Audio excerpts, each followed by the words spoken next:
Oshishni uchinchi a deng. Qani. Ana bu yerda burningizdan og'zingizga tushib turgan liniyalar. Ozgina chimdib ko'raman. Og'rimayaptimi? Yaxshi. Tak. Salom. Assalomu alaykum. To'xtang.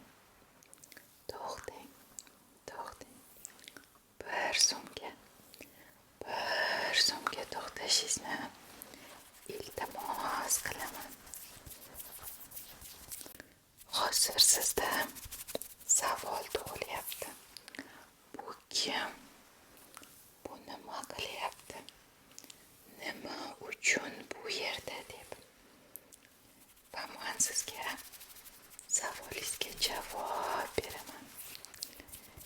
Men judayam odamlarni yaxshi bilaman va hozir sizni ko'rdim va bir so'mda tushundim. Siz juda ham yaxshi insonsiz va yaxshi insonlarga men ham yaxshilik qilishni xohlayman.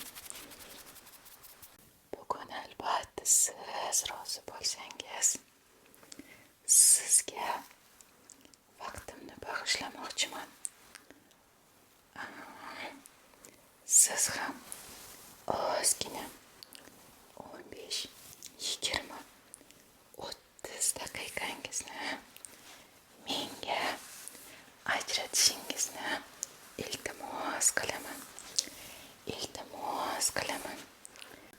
Bu vaqt ichida sizni hayotingizdagi eng muhim bo'lgan, doim sizni oldingizda bo'ladigan, doim sizni qo'llab-quvvatlaydigan, sizni eng katta yordamchingiz va shu bilan birga eng katta tanqidchingiz haqida suhbatlashamiz.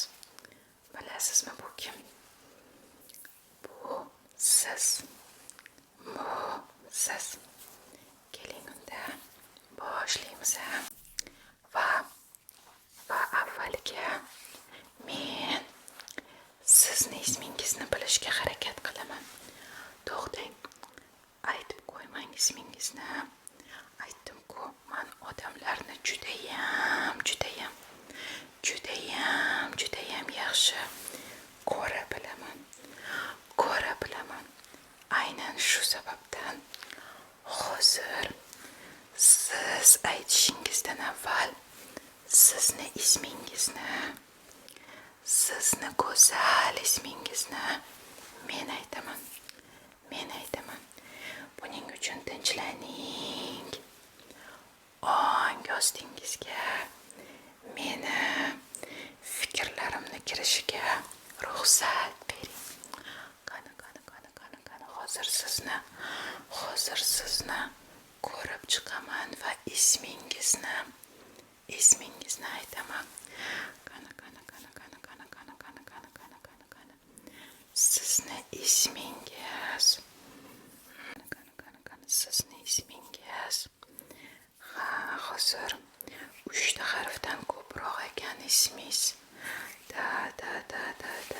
Hozir topdimmi? Aytdim-ku, juda kuchlikman deb. Ismingizda A harfi bor ekan. Agar ismingizda bo'lmasa, demak familiyangizda bor. Yo'q, men adashmayapman. Yoki familiyada, yoki ismda, yoki otangizni, balki bobongizni ismida A harfi bor.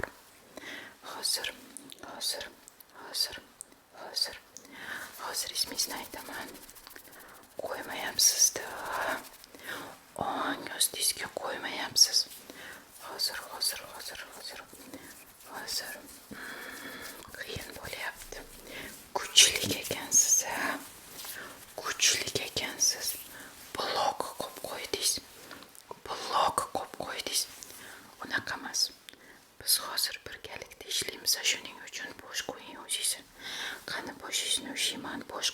yavaş qo'ying. Hozir ismingizni ko'raman. Ismingizni ko'raman. Hozir.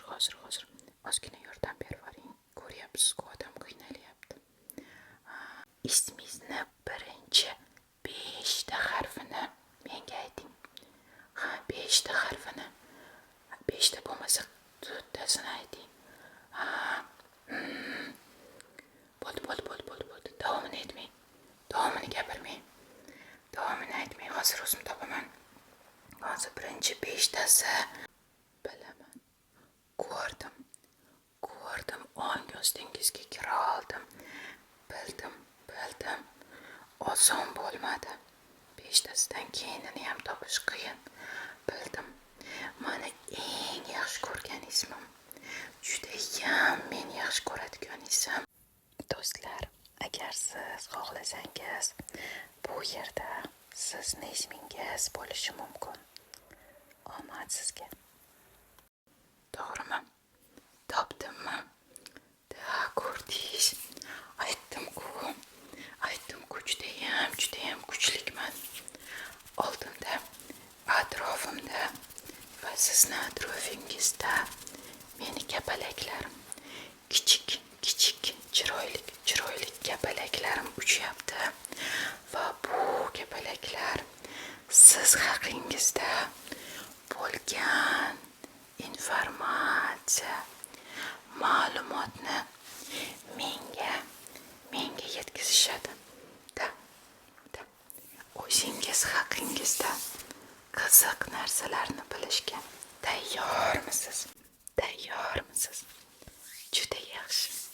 Judayam yaxshi. Ishimizni boshlashimizdan avval menga ko'proq ishonishingiz uchun sizga bir narsani aytmoqchiman. Men jiddiy odamman. Men qilayotgan ishlar ham judayam jiddiy. Ko'chadan kelgan qanaqadir kuvsuv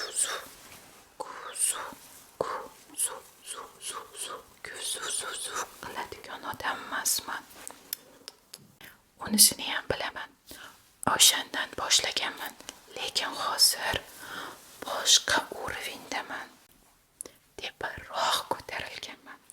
O'shaning uchun bugun kuvsuv emas, fiziognomikadan gaplashamiz. Fiziognomika bu odamlarni yuz tuzilishini o'rganadigan fan. Qoshlarni tuzilishini, peshona, yuz, quloq joylashgan qanaqa hajmda, qanaqa shaklda, buni hammasini o'rganib va inson haqida aytib bera olishadi. Va bundan tashqari mimika, ya'ni o'sha yuzdagi har xil ajinlar yoki qanaqadir izlarga qarab ham odamni xarakteri haqida aytib berishadi. Boshlaymiz-mi? Tayyormisiz? Juda yaxshi. Yana bir marta sizga ishim jiddiyligi haqida eslatib o'tmoqchiman va bunga isboti mana bunday qo'lqoplarda ishlayman. Faqat professionallarda bunday har xil yordamchi uskunalar bor. Xavotir olmang. Hammasi siz uchun yaxshi o'tadi. Qo'lqoplarni kiyishimdan ham sabab hozir yuzlaringizni tekshiraman. Yuzlaringizga qo'l tekkizaman. Ana shu hammasi gigiyena jihatidan xavfsiz bo'lishi uchun perchatkalar kiyaman. Ungacha fiziognomika bilan to'qnash kelganmisiz? Ya'ni bu haqida, bu yo'nalish haqida ma'lumotingiz bormi?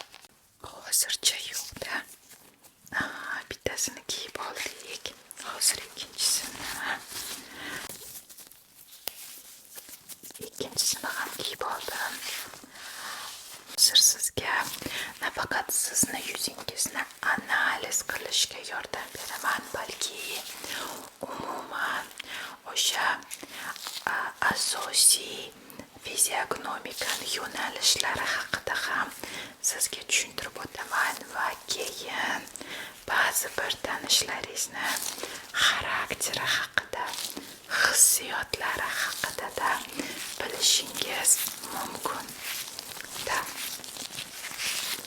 Lekin buni albatta professional qilish kerak, chunki ko'pincha bu narsani o'rganmagan odam, tajribaga ega bo'lmagan odam adashib ham qolishi mumkin. Boshlaymiz. Tayyormisiz? Qulay o'tirib oling. Juda yaxshi.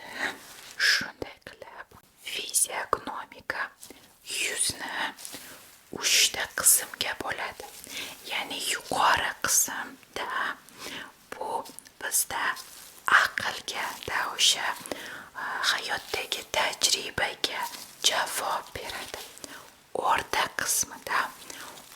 qismi bu bizni o'sha mimikalarimizga, his tuyg'u, emotsiyalarimizni aynan shu yerda o'qishimiz mumkin. Va pastki qismida bu iroda haqida, insonni irodalik, o'sha xarakter, sila, volada kuchi haqida bizga ma'lumot berishi mumkin. Hozir yuzingizni o'lchaymanda, o'sha 3 ta qismni bir-biriga bo'lgan o'sha proportsiyalarini ko'raman. Buning uchun menda shunaqa sentimetr bor. Aytdim-ku, jiddiy hamma narsaga jiddiy yondashganman. Keling, yuzingizni o'lchaymiz. Bemalol, qanaqadir qilish shart emas. Qanaqa bo'lsangiz, oddiy hayotda yurganingizdek yuring. Xo'p. Hozirda o'lchaymiz.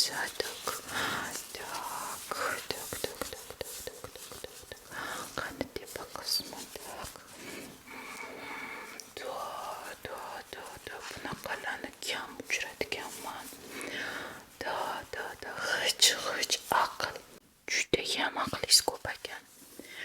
Yoki ko'p kitob o'qiysiz, yoki judayam hayotda tajribangiz katta ekan.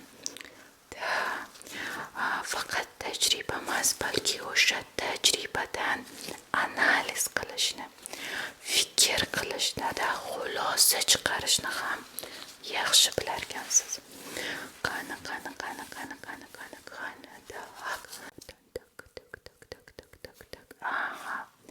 Endi ikkinchi qismini.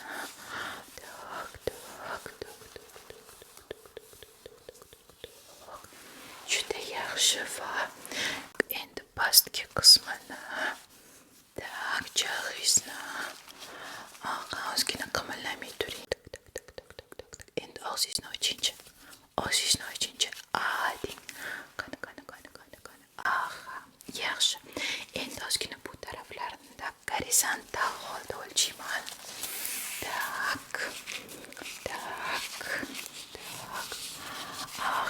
Juda yaxshi. Yozishim shart emas. Bu yerda kompyuter bor. Endi sal yaxshi. Va tepa qismini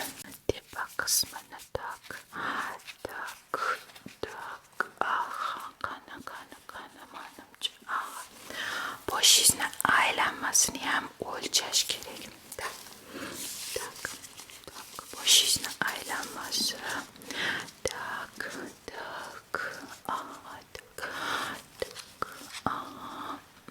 Manimcha shapka tanlashga, kepkalar tanlashga qiynalsangiz kerak. Nima uchun?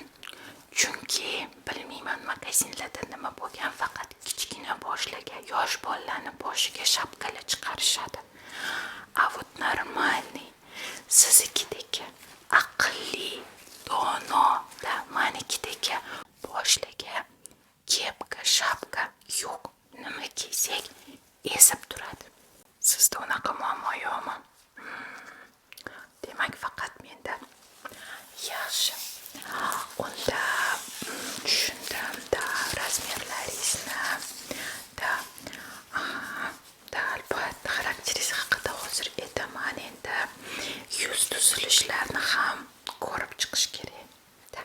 Shoshmang. Barchasini sizga o'z vaqtida aytaman. Shunday qilib ozgina yuzingizni ushlab ko'rishim kerak. Tak. Bilasizmi, odatda takoy yumaloq yuzlik odamlar bor-ku, judayam yumaloq bo'lganlar ular. Judayam mehribon bo'lishadi. O'sha ko'chada ko'rgan mushukchami yoki qanaqadir bolachami hammasini olib oshol keyin senga ovqat beraman, keyin senga qarayman degilari keladi-da. Haddan tashqari o'sha mehrlarini berishni xohlashadi. Agar yuzi yumaloq odamni ko'rsangiz, bemalol ulardan bir narsa so'rashingiz mumkin. Hech qachon yo'q deyishmaydi. Lekin sizda unchalik yumaloq emas. Так, sizda bilasizmi, takoy, bilasizmi, kombinirованный, ya'ni ozgina takoy cho'zilganroqda. Bu bilasizmi nimani anglatadi? Ya'ni o'sha ozgina o'sha kombinirованный yuz nimani anglatadi? Ya'ni o'sha har bitta formadan aynan o'ziga kerakli bo'lgan narsalarni olgan. Ya'ni sizda o'sha yuz tuzilishingizni ko'rgan holda shuni ko'ryapmanki, mehribonchilik ham bor, lekin haddan ortiq emas. Shu bilan birga o'sha avvallik judayam yarqa выраженda, ya'ni o'sha ko'rinib turibdi. Bu anglatadi o'sha judayam irodali insonsizda, ya'ni bir narsani xohlasangiz albatta bunga erishasiz. Qani yana ozgina jag'ingizni ko'raman. Lekin bitta nosi bor. Lekin degan narsa bor. Qani ozgina yana ko'raman. Bu lekin shundaki, bu narsani siz o'sha intilish uchun bor kuchingizni sarf qilishingiz uchun buni siz chin ko'ngildan, ichingizdan o'zingiz xohlashingiz kerak. Ya'ni hozir tushuntiraman. Parallelni yana yuzingizni o'rganib chiqaman. Bu narsani sizga kimdir tashqaridan singdirmagan bo'lishi kerak. Ya'ni san borib bu narsani qilsang yaxshi bo'ladi yoki borganda shuni qilgin desa qilmasligingiz mumkin. Bu yerda o'sha kvadrat yuzga xos qandaydir fazilatlarni, misol uchun dangasalik, misol uchun o'sha qaysarlik kabi fazilatlarni ishga tushirishingiz mumkin. Ya'ni kimdir sizga bu maqsadni, bu o'sha rejani sizga osib qo'ygan bo'lsa, bo'yningizga qilmasligingiz mumkin. Lekin bu narsani o'zingiz xohlagan bo'lsangiz, o'zingiz tanlagan bo'lsangiz, aytishadi-ku, горы перевернет. Kerak bo'lsa tog'lardan oshib tushasiz, okeanlardan suzib o'tasiz, osmonlardan uchib o'tasiz. Lekin albatta qilasiz va o'z maqsadingizga erishasiz. Qani yana ozgina ko'raman. Da. Bilasizmi, sizni forma yuzingiz ideal hisoblanadi. Aynan shu formadagilar ko'p tanilgan, dunyoga tanilgan insonlar, judayam ko'p narsaga erishgan katta biznesmenlar yoki katta ixtirolarni qilgan insonlar mana shunday formalitsa yuzini shakli aynan sizga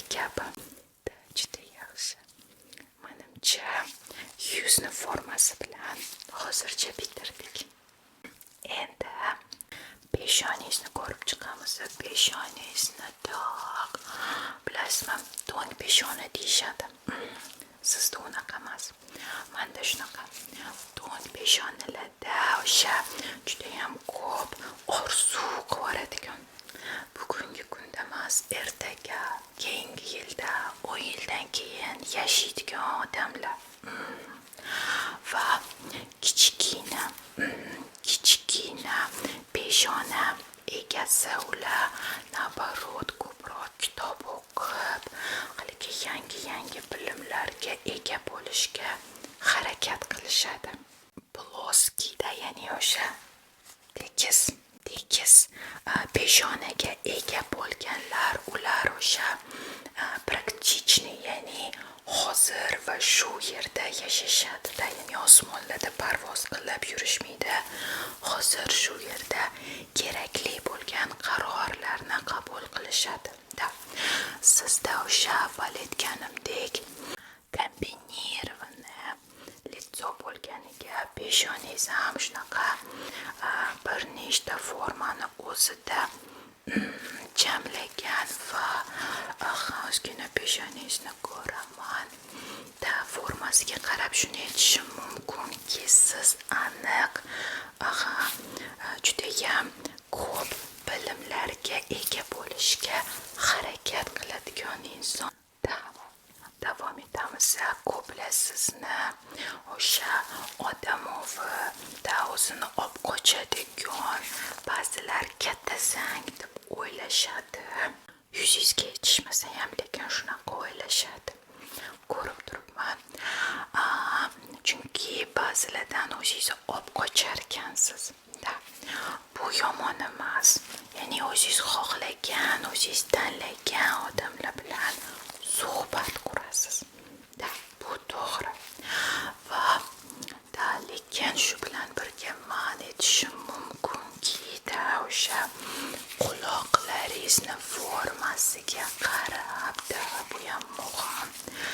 Siz odamdan qochmaysiz, yo'q, prosta ehtiyot bo'ladigan insonsiz. Ya'ni hayotingizda nimalardir sodir bo'lgan yoki kimdir nimadir sizga gapirgan va sizda shunaqa fikr o'rnatilganki, har bitta kelgan odamga ishonib ketish noto'g'ri. Misol uchun ko'cha-kuyda kimdir kelib menga fiziognomikman, yuzingiz bunaqa ekan, hayotingiz bunaqa ekan, xarakteringiz bunaqa ekan desa, ishonib ketavermayman degan fikr bor.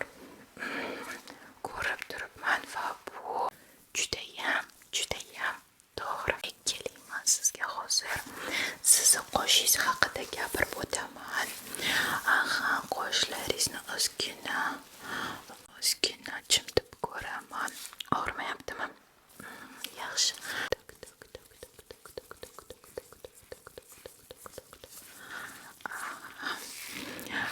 Sizni qoshingiz formasiga qarab aniq aytishim mumkinki, siz judayam e'tiborli insonsiz.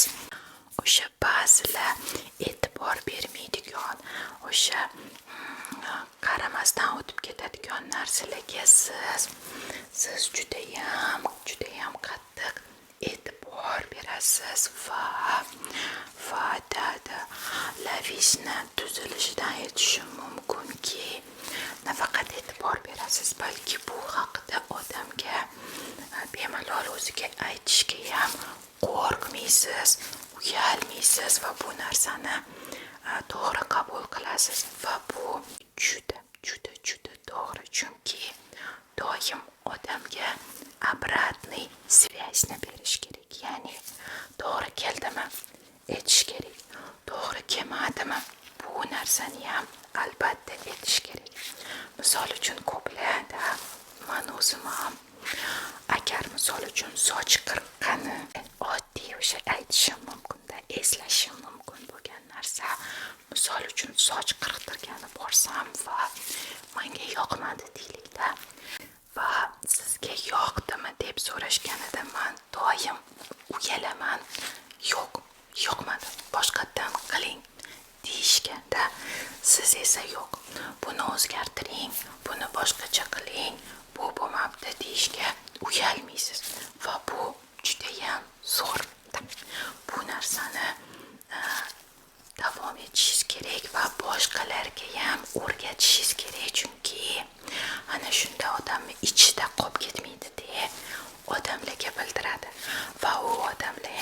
o'sha o'zini xatolari ustida ishlay olishadi. Так что qoshlaringiz bo'yicha aytdim. Bitta qiziq informatsiyani sizga aytmoqchiman-da. Fiziognomika bo'yicha qoshlar agar tutash bo'lsa, bir-biriga qo'shilib ketgan qoshlar bo'lsa, aytishadiki, bu odam judayam rashkchi deyishadi. Sizda ko'ryapman, unaqa emas. Bu meniki. Bu faqat meniki va menikini hech kim deyishga haqqi yo'q deysiz, lekin shu bilan birga sizda judayam o'sha здоровый, sog'lom munosabatlar qurishga potensial katta, juda katta. Qoshlaringizni ko'rdik, og'zingiz haqida, jag'ingiz haqida ham gapirdim va burningiz qoldi. Burningizni formasi qani ozgina burningizni ham chimchilab ko'raman. Mana bu burundan pastga tushgan liniyalar bor va bu liniyalar, ya'ni shuda mana bu yerda burningizdan og'zingizga tushib turgan liniyalar shuni anglatadiki, siz o'sha hayotingizda bo'layotgan, sodir bo'layotgan holatlarga, odamlar bilan bo'lgan munosabatlarga judayam jiddiy qaraysizda, ya'ni o'sha o'ylaysiz bu haqida. Hozir nima bo'ldi? Nima uchun shunaqa bo'ldi? Keyingi safar shunaqa qaytarilmasligi uchun nima qilish kerak? Ya'ni o'sha analiz qiladigan, ko'p o'ylaydigan insonlarda shu liniya ko'zga tashlanib turadi. Shu bilan birga ko'rinib turibdiki, siz o'zingizga yaqin bo'lgan, ko'nglingizga yoqadigan insonlar bilan расслабиться qila olasiz. Ya'ni o'sha xotirjam, tinch bo'la olasiz va bu insonlar bilan birga bo'lganingizda kulasiz, xursand bo'lar ekansiz. Bu haqida shu ko'zlaringizni yon tarafidagi va og'zingizdagi yuqoriga ketayotgan shu liniyalar dalolat beradiki, siz o'zingizga yaqin bo'lgan odamlarga judayam mehribonsiz. Ular bilan kulishni, ular bilan xursand bo'lishni yaxshi ko'rasiz. Men sizga shuni tilaymanki, ko'proq sizni oldingizda aynan shunday sizni xursand qiladigan, sizni yaxshi ko'radigan, sizni qadrlaydigan insonlar ko'proq bo'lishini tilayman. Chunki siz kabi aqlli, kelishgan, e'tiborli, o'zini gapida turadigan, jiddiy insonlarda atrofida faqat yaxshi insonlar, faqat shunday sizni yaxshi ko'radigan, siz bilan faxrlanadigan insonlar ko'proq bo'lishi kerak. Albatta. Bugun o'zingiz haqingizda yangi narsani bila oldingizmi? O'ylab ko'rishingiz kerak-da, ya'ni joyida javob bermaysiz. Buni ham ko'rib turibman. Ko'zlaringizga qarab tushunsa bo'ladiki, tez xulosa chiqaradigan odam emassiz. Ya'ni o'sha o'ylab, keyin gapiradigan odamlardansiz. Menimcha kelajak aynan shunday insonlarni qo'lida. Ya'ni siz kabi insonlarni qo'lida. Shuning uchun biz oddiy insonlar tinch bo'lishimiz mumkin, chunki dunyoda siz kabi mehribon, aqlli, jasur insonlar bor. Hozir siz bilan xayrlashaman. Ozgina bo'lsa ham vaqtingizni menga ajratganingizdan minnatdorman. Xayr.